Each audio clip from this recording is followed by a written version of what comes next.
Good morning, dear friends. Welcome to lecture number 5 of chapter number 11, that is work and energy.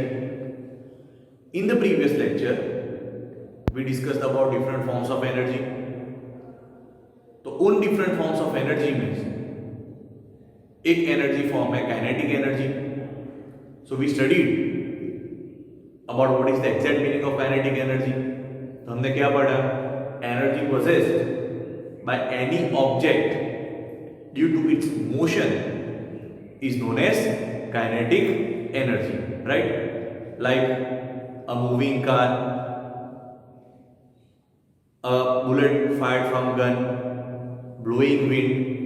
तो ये सारे जो objects हैं, they are in motion, they are moving from one place to another. And whenever any object is in motion, it has some amount of kinetic energy. तो कोई भी object जो motion में है उसमें एक प्रकार की एनर्जी तो होती ही है, and that is kinetic energy. ठीक है. Now different objects don't have same kinetic energy. अलग अलग ऑब्जेक्ट्स की जो मोशन करने की जो वेलोसिटी होती है वो भी डिफरेंट होती है, उनका मास भी डिफरेंट होता है, तो उनकी काइनेटिक एनर्जी है वो भी डिफरेंट होती है.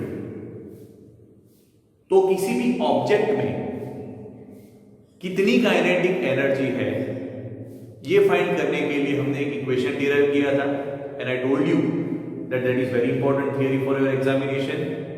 तो हमने प्रीवियस लेक्चर में डिराइव किया था equation for kinetic energy, that is EK is equal to 1/2 mv². Equation पे ही पता चल जाता है 1/2 mv². तो उसमें m है, that means kinetic energy depends upon the mass, और v की वैल्यू है means it also depends on its velocity. उसका जो मोशन है, राइट, उसकी वेलोसिटी पे डिपेंड करता है. तो in short, if you want to find out kinetic energy of any moving object, the formula that you are going to use is EK is equal to 1/2 mv², where EK represents the kinetic energy, m is mass of the object which is generally taken into kilogram. Now this thing also you have to remember कि अगर आपको किसी question में numerical में मास of the object अगर ग्राम में दिया हुआ है तो आपको उसे कन्वर्ट करना पड़ेगा in kilogram, in the standard unit. ठीक है. तो if in certain numerical it is said that mass of an object is 500 ग्राम, तो आप जब m की वैल्यू लोगे तो आप 500 ग्राम नहीं लोगे, आप लोगे 0.5 kg. तो वंस अगेन आपको रिमेंबर करना है कि mass of the object has to be taken in gram. फिर दूसरी चीज mv² यानी v की वैल्यू. तो जो वेलोसिटी होती है अगर वो किलोमीटर पर आवर में दी हुई होती है तो you have to convert it into metre per second. तो ये चीज अगर आपको याद होगी तो फॉर्मूला तो बहुत ही इजी है, EK is equal to 1/2 mv². तो कोई भी न्यूमेरिकल हो आप काइनेटिक एनर्जी को इजीली फाइंड कर सकते हो. तो 3 things you have to remember.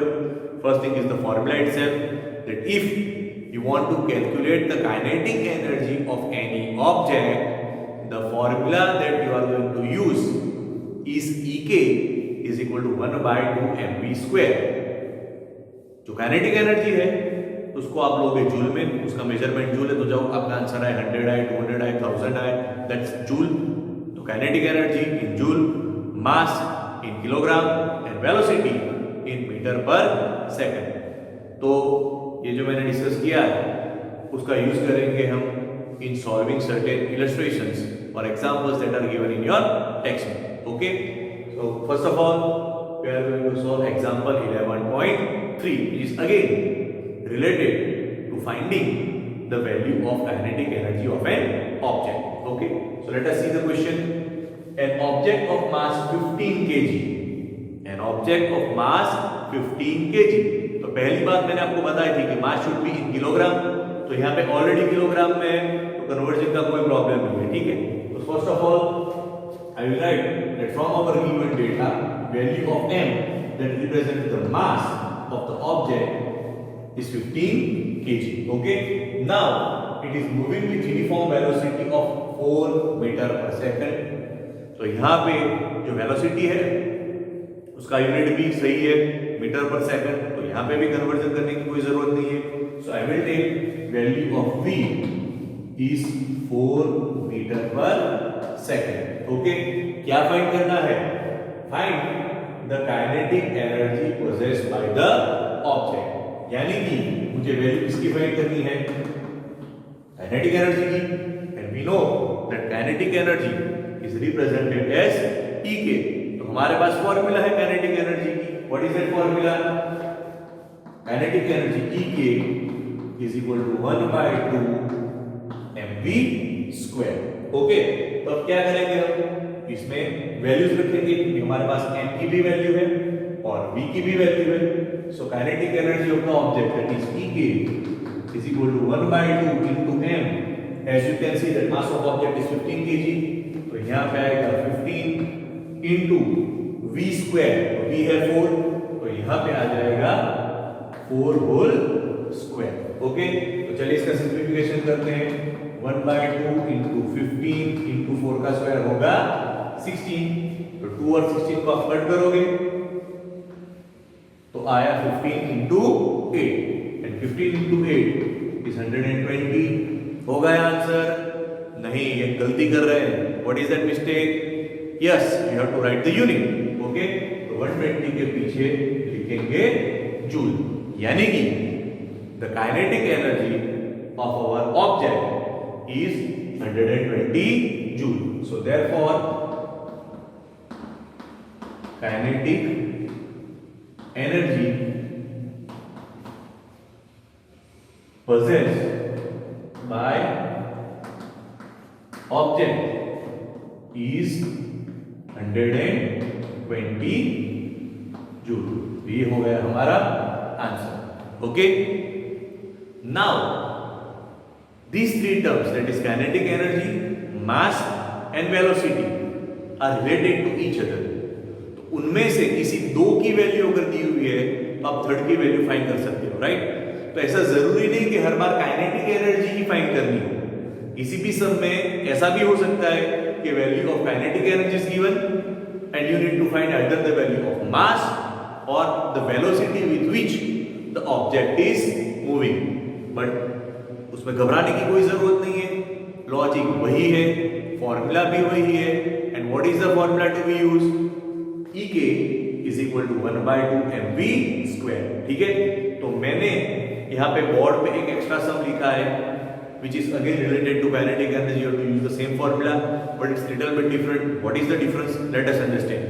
Question ऐसा है, if the kinetic energy of an object moving with uniform velocity of 5 meter per second is found to be 150 joule, यानी कि इस क्वेश्चन में हमको काइनेटिक एनर्जी की वैल्यू दे दी है, that is 150 joule. Initial velocity, the velocity with which it is moving, उसकी भी value दी हुई है 5 metre per second. Using these two things I have to find the third thing, that is the mass of the object, right? So again the formula to be used is E K। तो kinetic energy में क्या आएगा? 150 is equal to m, जो हमें find करना है, into v square, that is square of 5। तो जब आप ये सारी वैल्यूज उसमें पुट करेंगे then you will get the answer for the mass of the object। तो आप इसकी ठीक से प्रैक्टिस कर सको इसलिए मैंने इसको सॉल्व नहीं किया है, right? But after solving this example, ये जो एक्स्ट्रा सम है उसको आप खुद सॉल्व करेंगे using the formula EK is equal to 1/2 mv square and the answer that you get, that is the value of m, the answer that you have to get, you have to write it in the comment box, in the comment section below the video. Thank you.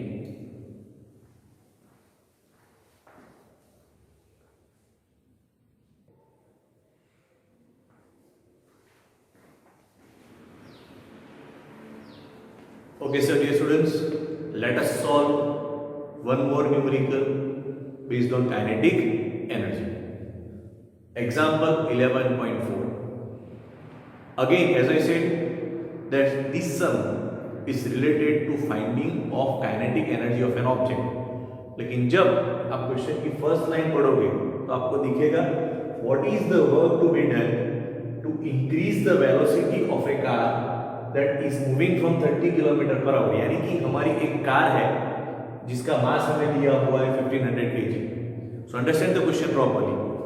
There is a car having a mass of 1500 kg which is initially moving with velocity of 30 km per hour. Now I want to change the velocity of car from 30 km/h to 60 km/h, यानी कि speed increase करनी है. ठीक है, तो अगर किसी भी ऑब्जेक्ट की स्पीड इंक्रीज करनी है तो उसे क्या देना पड़ेगा? Obviously energy, right?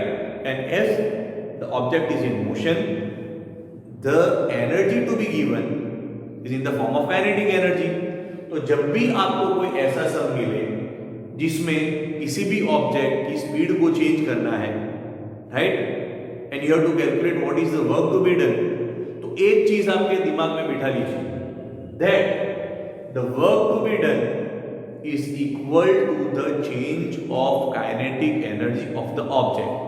Once again, जब भी आपको कोई ऐसा न्यूमेरिकल सॉल्व करना हो जिसमें आपको वर्क डन कैलकुलेट करना हो based on the change in velocity, okay, तो आपको क्या याद रखना है? The amount of work to be done is equal to the change in kinetic energy. ठीक है, तो यहां पे मुझे क्या कैलकुलेट करना है? The change in kinetic energy of the object, which in this particular case is the car. तो मुझे यहां पे दो चीजें कैलकुलेट करनी है, एक initial kinetic energy of car and second final kinetic energy of the car. तो change in kinetic energy will be equal to final kinetic energy minus initial kinetic energy. तो बेसिकली मुझे यहां पे अगेन क्या करना है? I have to find out the initial kinetic energy, I have to find out the final kinetic energy, और जब मैं उनका डिफरेंस लूंगा I will get the change in the kinetic energy, and that change in kinetic energy will be equal to the work done. Okay, now understand this sum very properly. Why? क्योंकि ये important sum है and it might be asked in your examination for 3 marks or even 4 marks. Okay? ये जो sum है ये minimum 3 से लेके maximum 4 marks तक में आपके एग्जाम में पूछा जा सकता है. So understand very carefully. Again मैंने आपको क्या बताया कि जब मुझे कैलकुलेट करना है अमाउंट ऑफ वर्क डन, तो मुझे पहली लाइन क्या याद होनी चाहिए?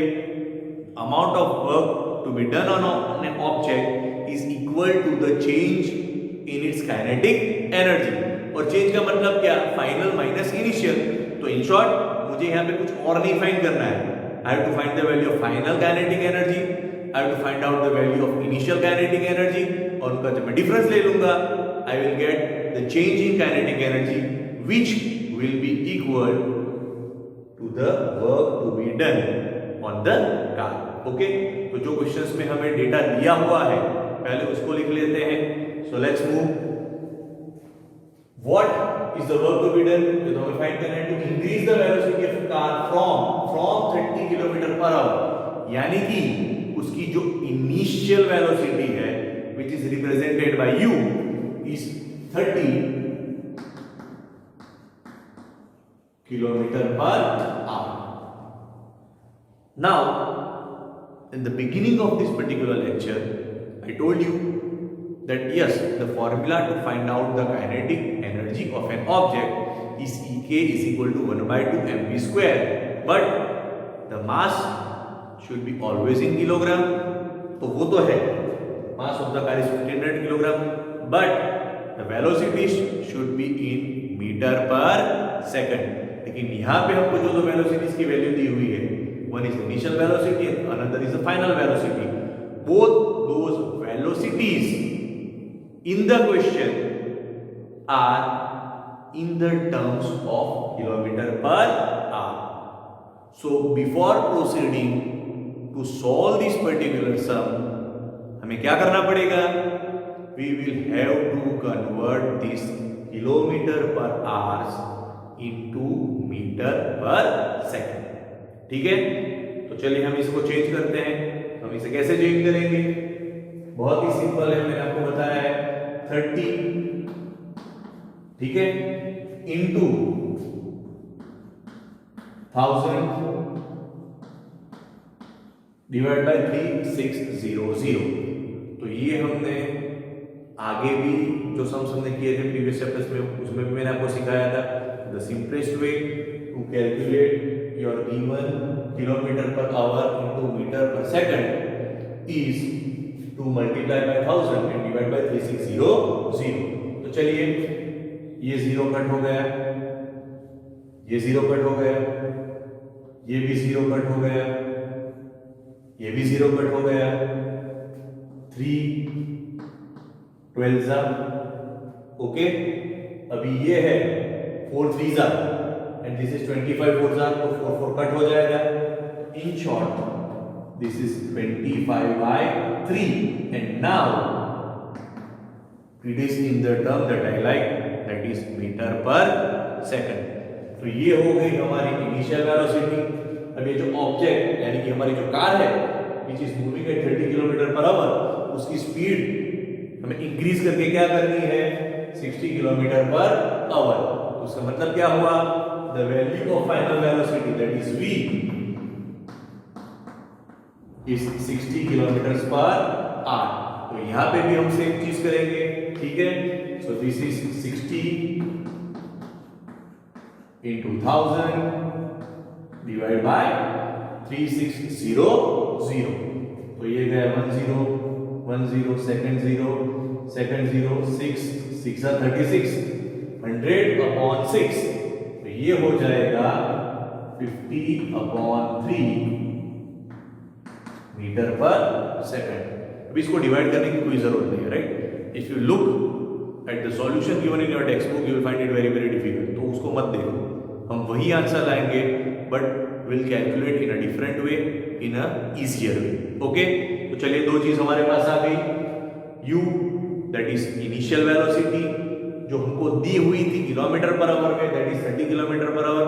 आई converted into metre per second, that is 25/3 metre per second. The final velocity of the car that is 60 kilometre per hour, मैंने उसको भी कन्वर्ट किया in metre per second, that is 50/3 meter per second, and the mass of the car which is denoted by m is 1500 kg, ठीक है। तो जैसा कि मैंने आपको बताया था कि जब हमें कैलकुलेट करना है the work to be done, it is equal to change in kinetic energy। तो यहाँ पे मैं एक इनिशियल काइनेटिक एनर्जी कैलकुलेट करूंगा और एक फाइनल वेलोसिटी कैलकुलेट करूंगा और उसका डिफरेंस दे दूंगा, राइट। तो चलिए, सबसे पहले फाइंड करते हैं initial kinetic energy of object. So that will be equal to 1/2 m। Initial kinetic energy है तो यहां पे आएगा u², okay. Similarly final kinetic energy of object, that is our car, is 1/2 mv²। now when you look at your book, उन्होंने क्या किया है? इन दोनों को अलग अलग से कैलकुलेट किया है and then they have done the subtraction. लेकिन हम क्या करेंगे? हम यहाँ पे वैल्यूज नहीं डालेंगे। क्यों? क्योंकि 1/2 तो कॉमन, 1/2 m कॉमन आ जाएगा, तो उससे हमारा जो कैलकुलेशन है वो इजी हो जाएगा, फ्रैक्शंस वगैरह का भी कोई प्रॉब्लम नहीं रहेगी, ठीक है। तो अब समझ लीजिए, initial kinetic energy of object that is 1/2 mv², final kinetic of the object is 1/2 mv²। मुझे फाइंड क्या करना है? मुझे फाइंड करना है change in kinetic energy of object, ठीक है। तो change in kinetic energy of an object will be equal to what? उसमें आएगा final kinetic energy minus initial kinetic energy, ठीक है। Change in kinetic energy of object that is car will be equal to final kinetic energy minus initial kinetic energy. तो दोनों की equations है यहां पे। फाइनल काइनेटिक एनर्जी है 1/2 mv², this is equal to 1/2 mv² minus का minus initial kinetic energy is 1/2 mu square, तो यहाँ पे आएगा 1/2 mu square. Okay, now as you can see that in both these terms 1/2 m is common. चलिए इसको common ले लेते हैं. This is 1/2 m. तो ब्रैकेट में क्या बचेगा? ब्रैकेट में बचेगा v square minus u square. अब सम बहुत ही इजी हो गया. हमारे पास m मास की भी वैल्यू है. Mass m of the object is 1500 kilogram. We have the value of v, that is final velocity, that is 50/3, and we also have value of u, that is initial velocity, that is 25/3. अभी हमें कुछ और नहीं करना है, सिर्फ values put करनी है. Let's put the value. This is 1/2 into mass, तो है 1500. ठीक है. v स्क्वायर यानी हुआ 50/3 whole square minus u square, ये हुआ 25/3 होल स्क्वायर. अच्छा, अभी 2 कट हो जाएगा तो यहाँ पे आ जाएगा 750. 1 into 750 that is 750. अभी चलिए ब्रैकेट का कैलकुलेशन करते हैं. 50 का स्क्वायर होगा 2500. 3 का स्क्वायर होगा 9 माइनस 25 का स्क्वायर होगा 625 अपॉन 9. अब आप देख सकते हो कि 9 तो एलसीएम में आ गया. ठीक है. इसका कैलकुलेशन होगा 750 इनटू ब्रैकेट. अब 2500 में से 625 को माइनस करेंगे तो हमें मिलेगा 1875 अपॉन 9. ठीक है. चलिए ये 3 आएगा तो यहां पे आ जाएगा 250. ओके. और ये 3 कट करोगे तो यहां पे आ जाएगा 625. यानी नीचे कुछ नहीं बचा, सिर्फ मल्टीप्लिकेशन बचा. इसका मल्टीप्लिकेशन बचा 250 मल्टीप्लाई बाय 625. ओके. जब आप इसको मल्टीप्लाई करोगे देन योर आंसर, इन दोनों को जब आप मल्टीप्लाई करोगे तो उसका आंसर होगा 156,250 joule. Multiplication of 250 into 625 will be equal to 156,250 joule. तो ये क्या हुआ? Change in kinetic energy of the object. हमें फाइंड क्या करना था? Work to be done. But work to be done on an object is equal to